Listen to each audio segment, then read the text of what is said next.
Sabay-sabay po nating basahin ang Aklat ng Mga Awit, chapter 45 verses 1 to 17.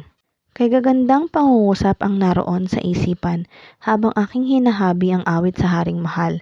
Ang katulad ng dila ko ay panulat ng maalam, panulat ng dalubhasang sumulat ng kasaysayan.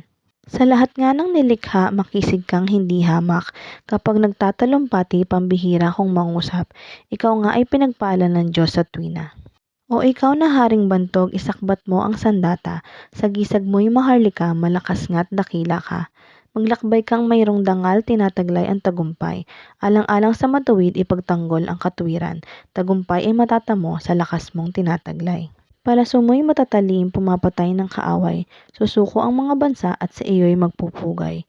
Iyang tronong tinanggap mo na kaloob ng Diyos, isang tronong magtatagal at hindi na matatapos. Matuwid kang maghahari sa bansa mong nasasakop. Katarungan ay iyong mahal sa masamay namumuhi, kaya naman ang Diyos tanging ikaw ang pinili. Higit sa sinumang hari, kagalakang tanging-tangi. Sa damit mo'y nalalanghap 3 uri ng pabango, mira, aloe, saka kasya na buhat sa ibang dako. Inaaliw ka ng tugtog sa garing na palasyo mo.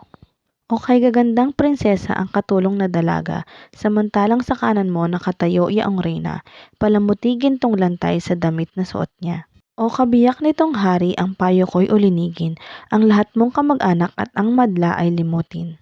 Sa taglay mong kagandahan ng hari ang paibigin, siya iyong Panginoon, marapat na iyong sundin. Yaong mga taga-Tiro handog nila ay dadalhin, pati mga mayayaman sa iyo ay susuyo rin. Ang prinsesa sa palasyo pagmasdan mo't anong ganda, sinulid na gintong-ginto ang hinabing damit niya. Sa magaran niyang damit sa hari ay pinapunta, mga abay ay kasama haharap sa hari nila. Sama-samang masasaya, ang lahat ay nagagalak. Nagsipasok sa palasyo, kanyang hari ay hinanap.